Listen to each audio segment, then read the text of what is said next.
మీ business ఏదైనా మీ ఊర్లో promotion చేయాలంటే అది సుమన్ టీవీతోనే సాధ్యం. ఇప్పుడే సంప్రదించండి. ఓటు వేశారా? ఓటు వేశారా? ఓటు వేశారా? అయినాయా?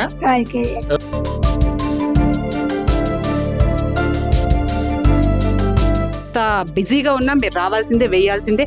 ఊర్లో మన గుర్తు ఎక్కడికి వెళ్ళొద్దు, మనం వెళ్ళాల్సిందే అని తప్పకుండా చెప్పి మరీ తీసుకొచ్చాం.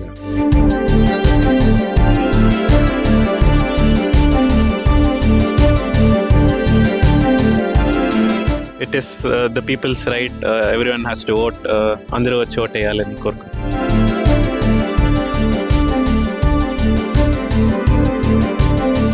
మార్పు ఎటో రావాలని మనం ఏదో కోరుకోవడం కాదు, ఆ మార్పు కోసం మనం కూడా ఓటింగ్ అనే మనకు వచ్చే ఒక ఫండమెంటల్ రైట్ మనం ఉపయోగించుకోవాలి.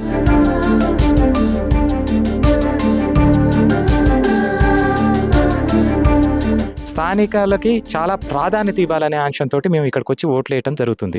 సుమన్ టీవీ ఖమ్మం. ఈరోజు మనం గట్టు సింగారం అనే గ్రామము కూసుమంచి మండలంలో అయితే మనం ఉన్నాము. ఈ నా వెనక ఏదైతే ఇల్లు ఉందో ఇంట్లో ఉన్న గ్రామస్తులు ఇందులో 100 సంవత్సరాలు పూర్తి చేసుకున్న బామ్మ ఓటు వేయడం జరిగింది. అదే గ్రామానికి సంబంధించి ఇదే ఇంటికి సంబంధించి వాళ్ళ ముని మనవడు మొదటిసారిగా ఓటు హక్కు వినియోగించుకునే క్రమంలో భాగంగా ఇక్కడికి రావడం జరిగింది.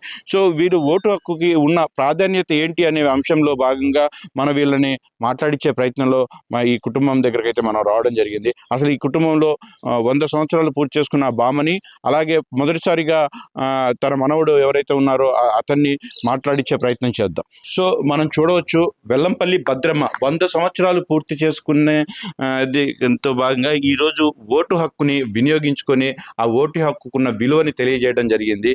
సో వెల్లంపల్లి భద్రమ్మ గారి వారి సోదరి అయితే మనతో ఉన్నారు. వారి విషయాలను తెలుసుకుందాము. అమ్మ నమస్తే, మీ పేరేంటమ్మా? లక్ష్మీకాంతమ్మ. లక్ష్మీకాంతమ్మ గారు, 100 సంవత్సరాలు పూర్తి చేసుకున్న మీ కుటుంబ నేపథ్యంలో ఇక్కడ ఈరోజు, అలాగే ఈ బామ్మదే కాకుండా మొదటిసారిగా మనవడు కూడా మొదటిసారి హక్కు ఓటు వినియోగించుకోవడానికి వచ్చారు. సో మీ కుటుంబ నేపథ్యం, బామ్మగారికి మీరు ఓటు హక్కు గురించి మాట్లాడాలంటే ఏం చెప్తారు? బామ్మగారికి 100 years. ఓకే. మాకు అయితే మా కొడుకు చెన్నైలో ఉంటాడు, మనవడు కరకపూర్లో ఉంటాడు. ఓటు వినియోగించడం కోసం కరకపూర్ నుంచి వచ్చాడు. చదువు నేపథ్యంలో అక్కడ ఉంటున్నారు. చదువు నేపథ్యంలో బీటెక్ 2nd year చదువుతున్నాడు. ఓటు వినియోగించడం కొరకు అక్కడి నుంచి ఓటు వేయటానికి వచ్చాడు. సూపర్ అండి, సూపర్.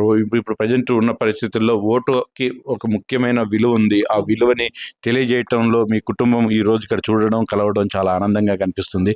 సో అలాగే అందరూ కూడా వృత్తి ఈ విలేజ్ కావచ్చు, కానీ వృత్తి రీత్యానో చదువు రీత్యానో బయటికి వెళ్తూ ఉంటారు. కానీ ఈ సందర్భం వచ్చినప్పుడు మాత్రం ఖచ్చితంగా ఆ ఓటు హక్కును విలువని తెలియజేయటం అనేది ఖచ్చితమైన ముఖ్యమైన ఇదని చెప్పొచ్చు. ఓటు వేశారా? ఓటు వేశారా? ఓటు వేశారా? అయినాయా? ఓకే. మనోళ్ళు మనవరాళ్ళు కూడా వచ్చారు కదా. సో యాక్చువల్ గా బామ్మకి 100 సంవత్సరాలు పూర్తయినాయి. సో ఆవిడకి వినిపించదు అంటే, యాక్చువల్ గా ఈ గ్రామంలో వెల్లంపల్లి కుటుంబం సంబంధించి మీరు సర్పంచ్ గా కూడా పోటీ చేసినట్టుగా, అంటే మీ కుటుంబం నుంచి? మా కుటుంబం నుంచి మా బావగారు, మా వారు ఇద్దరు సర్పంచ్ గా చేశారు. దాని గురించి అడిగారు. ఇద్దరు సర్పంచ్ గా చేశారు. మా 3వ కొడుకు కోటేశ్వరరావు, మా బావగారి 3వ కొడుకు, తాను కూడా సర్పంచ్ గా చేశాడు.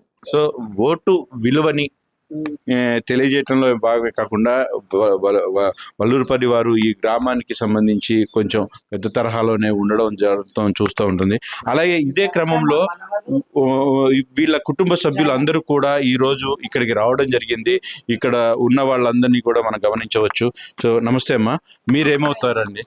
నేను మనోరాలు అవుతానండి. మనోరాలు. ఓకే. సో ఇన్ని తరాల నుంచి మీరు ఈ ఊరికి సేవ చేసుకుంటూ వస్తూ ఉన్నారు. అలాగే ఓటు హక్కు వినియోగించుకునే దాంట్లో భాగంగా మీ కుటుంబం గురించి చెప్పాలి, మీ పిల్లల గురించి చెప్పాలి. మీరు ఏం చెప్తున్నారు అంటే ఓటు హక్కు వినియోగం విషయంలో మీరు ఏం చెప్తారు? మా ఫ్యామిలీ ఎప్పుడు లీడర్షిప్ మెంటాలిటీ ఉన్న ఫ్యామిలీ అండి. ఫస్ట్ నుంచి కూడా మా ఫ్యామిలీ ఎప్పుడు రాజకీయాల మీదనే డిపెండ్ అయ్యారు. ఎప్పుడు 24 గంటలు మనుషులకి సేవ చేయడంలోనే మా ఫ్యామిలీ ఉన్నారు. ఈ స్కూల్కి చెప్పుకోకూడదు ఇలాంటివి, మా స్కూల్కి, ఈ ఊరికి స్కూల్కి ప్లేస్ మా తాతగారే ఇచ్చారు. వాటర్ ట్యాంక్‌కి మా వాళ్ళే ఇచ్చారు. అండ్ మా ఈ వెటర్నరీ హాస్పిటల్‌కి మా వాళ్ళే ఇచ్చారు. అన్నీ మా వాళ్ళు. చాలా వరకు మా తాతగారు ఉన్నంత వరకు చాలా చేశారు. దాన్ని మా వాళ్ళు, మా ఫాదర్ కానీ, మా అన్నయ్యలు కానీ అందరూ దాన్ని కంటిన్యూ చేస్తున్నారు. మేము మా పిల్లలు కూడా కంటిన్యూ చేయాలని మేము చెప్తూ ఉన్నాం సో అనమాట. 100 ఏళ్ళు పూర్తి చేసుకున్న మీ బామ్మగారు, సో ఈ రోజు ఆవిడ కూడా ఓటు వేయడం జరిగింది. అలాగే ఇప్పుడే మొదటిసారిగా ఓటు హక్కు వినియోగించుకుంటున్న మీ పిల్లలకు కూడా ఇదే అనుభూతి. హౌ యు ఆర్ ఫీలింగ్ అండి? నైస్ అండి. మేము చాలా ప్రివిలేజ్‌గా ఫీల్ అవుతామండి. మేము ఈ ఫ్యామిలీకి చెందిన వాళ్ళం అనేది ఎప్పటికీ మేము గర్వంగా ఫీల్ అయ్యే విషయం. మా పిల్లలు ఇప్పుడు వాడు డాక్టరు, ఒకడు ఐఐటీ చేస్తున్నారు. వాళ్ళు ఎంత బిజీగా ఉన్నా మీరు రావాల్సిందే, వేయాల్సిందే.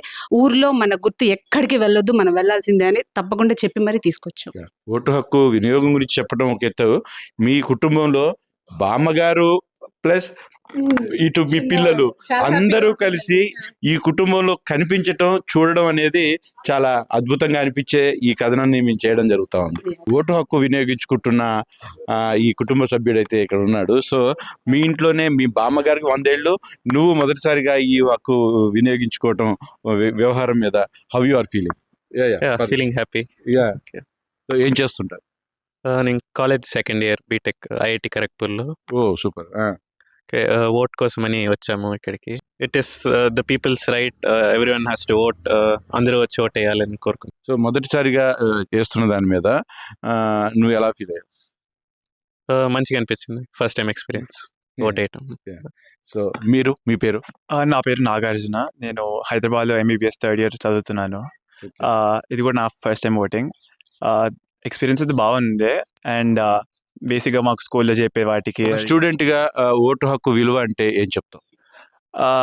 మార్పు ఎటో రావాలని మనం ఏదో కోరుకోవడం కాదు, ఆ మార్పు కోసం మనం కూడా ఓటింగ్ అనే మనకి వచ్చే ఒక ఫండమెంటల్ రైట్ మనం ఉపయోగించుకోవాలి. And this is the best place that we can start with. మన ఊర్లో మనకు తెలిసిన వాళ్ళందరి మధ్యలో మనం ఓటింగ్ చేయడం is the basic thing that we can do for a better change, for a better society, for a better tomorrow. And అది నా సొంత ఊర్లో నేను వాడుకోవడం I'm very proud of that. And ఫ్యామిలీకి ఉన్న హిస్టరీని కూడా నిలబెట్టుకున్నట్టుంది ఇలాంటి పనుల్లో. గ్రేట్, చాలా బాగా చెప్పారు సార్. స్వరూప్ గారు, మీరు ఒక సామాజిక లాయరు, మీకు ఎప్పుడు తారసపడుతూనే ఉంటారు. సో అది మీ కుటుంబంలో, మీ వెల్లంపల్లి కుటుంబంలో ఇలా ఉండడం, సో ఎలా ఉంటుంది సార్? ఎలా, how you are feeling? Sir, స్థానిక సంస్థల ఎన్నికలప్పుడు వస్తే అందరూ బంధువులు, స్నేహితులు, ఊళ్ళో గ్రామ ప్రాంతాల్లో ఎట్లుంటుందంటే బాబాయ్, మామయ్య, తాతయ్య అనే ఆప్యాయతగా పిలుచుకునే వ్యవహారం ఉంటుంది. ఈ కంటిన్యూ చేయాలని మా తరం, మా తర్వాత తరం, మా ముందు తరాలు కూడా దాదాపు వీళ్ళు 18 ఏళ్ళకి ఓటు హక్కు వచ్చింది. ఈ ఓటు హక్కును కూడా వినియోగించుకోవాలని మా పిల్లలు, మా తల్లిదండ్రులు అందరూ చెప్తూ ఉంటారు. మా తాతల నుంచి చెప్తూ ఉంటారు. అదే నాయకత్వ లక్షణాలు మేము మా పిల్లల్లో కూడా చేయటం, ప్లస్ గ్రామాల్లో కూడా ఈ తత్వం రావాలి, సేవాతత్వం రావాలి, స్థానికాలకి చాలా ప్రాధాన్యత ఇవ్వాలనే ఆంక్షంతో మేము ఇక్కడికి వచ్చి ఓట్లు వేయటం జరుగుతుంది. ప్రతి ఏడాది ఎలక్షన్లప్పుడు అందరూ మా వాళ్ళు కలుస్తారని ఇక్కడే ఉండి మేము, మా కజిన్ కూడా చెన్నై నుంచి, హైదరాబాద్ నుంచి, బెంగళూరు నుంచి, ఈవెన్ అమెరికా నుంచి కూడా వచ్చి ఇక్కడ కోటేసి వెళ్తుంటారు. ఎందుకంటే అది ఒక ఆదర్శనీయమైన ప్రయత్నం చేయాలని మా వంతుగా మేము ప్రయత్నం చేస్తుంటే మిగతా నెక్స్ట్ జనరేషన్ వాళ్ళు కూడా అలా ఎంకరేజ్ అవుతారని ఉంటుంది. దాంతోపాటుగా ఇప్పుడు మీరు 100 ఏళ్ళ మా నాయనమ్మ గారు, వారు ఓటేసిన జరిగింది. అదే తరహాగా మా 18 ఏళ్ళ మాకు అన్ని జనరేషన్స్ మేము చేసే మా ప్రయత్నం, మా వంతు మేము సమాజానికి చేసే ప్రయత్నం చేస్తున్నాం. అది ఇంకా ప్రతి ఒక్కళ్ళు ఈ మోడల్గా ఉండాలని ఆకాంక్షిస్తున్నాం. జరుగుతుందని గ్రామీణ ప్రాంతాల్లో ఈ తత్వం ఉండాలి. స్థానిక సంస్థలు అంటే కూడా గౌరవం మాకుంది. ఎందుకంటే మా ఊరు బాగుపడిన తర్వాతే మా జిల్లా బాగుపడుతుంది, మా రాష్ట్రం బాగుపడుతుంది, మా దేశం బాగుపడుతుంది. ఎక్కువ మైగ్రేట్ అయ్యే పరిస్థితుల్లో, బ్రెయిన్ డ్రైన్ అయ్యే పరిస్థితుల్లో మనం ఆపటం కోసం మా గ్రామం యొక్క అందాలు, గ్రామం యొక్క ముచ్చట, గ్రామంలో ఉన్న మన మీద ఉన్న పలుకుబడి, ప్రేమ, అభిమానాలు. ఉదాహరణకు మా పిల్లలు పోయినప్పుడు వాళ్ళు చాలా పేదవాళ్ళు, కొన్ని వర్గాల వాళ్ళు మా దగ్గర మా పిల్లల మీద పోయి వాళ్ళని ఆప్యాయతగా కౌగిలించుకోవటం, ఆప్యాయతగా వాళ్ళ ఏది చాలా ప్రేమతో ఉండటం అన్నది మాకు కనిపించింది. అదే మేము మా తరాల్లో మా తాతల తండ్రుల నుంచి వచ్చిన మంచితనమే ఇప్పుడు ఇదవుతుంది. మేము ఇక్కడ ఎన్నికల్లో పోటీ చేయటం, గీటీ చేయటం ఏం లేదు. కానీ ప్రేమతత్వంతో మిగతా వాళ్ళని గౌరవించే ప్రక్రియను మాత్రం మేము చేస్తున్నాం. వాళ్ళు తన యొక్క బాధ్యతను కూడా మీరు ఖచ్చితంగా ఓటు యొక్క బాధ్యత. ఉదాహరణకి మా పిల్లలు ఇద్దరికి ఒక్కొక్కరికి 10,000, 15,000 రూపాయలు ఖర్చు అయింది. అయినా సరే వాళ్ళు దూర ప్రాంతాల నుంచి వచ్చి ఓటేయటం అనేది మాకు సంతోషాన్ని ఇచ్చింది. మా పిల్లలు కూడా మా విధానాల్ని, మా తాతల విధానాన్ని ఎంకరేజ్ చేస్తాం. అదొక గొప్ప సంస్కృతికి ఇదని ఇక్కడ నుంచి మేము ఎంకరేజ్ చేస్తున్నాం. మీ సుమన్ టీవీ వారు కూడా గ్రామీణ ప్రాంతం, మాది చాలా గ్రామీణ ప్రాంతం. ఈ ప్రాంతం కూడా వచ్చి మీ సుమన్ టీవీ వారు ప్రత్యేకంగా ఇలాంటి ఆర్టికల్స్ మీరు తీసుకోవటం, 100 ఏళ్ల వయసు వారిని మీరు అభినందించడం, మాకైతే మీకు మీ సుమన్ టీవీ వాళ్ళకి మేము ధన్యవాదాలు. Thank you sir, thank you so much. Bhadramma గారు, ఓటు వేసారా ఈరోజు? వేసారా? సో ఓటు యొక్క బాధ్యత గురించి చెప్పాలంటే మీరు ఏం చెప్తారా? ఓటు యొక్క బాధ్యత, ఓటు ఇంపార్టెంట్ గురించి చెప్తారా? ఓటు యొక్క ఇంపార్టెన్స్ ఇంట్లో రావట్లేదు. సో ఈయన రావట్లేదు, వినపడట్లేదు. ఈ తరంలో 100 ఏళ్ళు బతికే వాళ్ళు మాలాంటి వాళ్ళలో ఉండరేమో, అంతేనా? చూడండి, చాలా బాగుంది, అద్భుతం.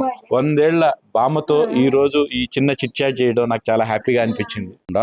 ఇలా బాధ్యతాయుతమైన పౌరులుగా మనం దేశంలో మనకి ఓటు హక్కు వినియోగించుకోవాలనే గుర్తు చేస్తూ, ఈ కుటుంబం అయితే ఇక్కడ మనం ఆదర్శంగా తీసుకోవాలి. ప్రతి ఒక్కరికి ఓటు యొక్క బాధ్యతని ఈ కుటుంబం తెలియజేస్తుందనే విషయాన్ని కూడా గమనించాలి.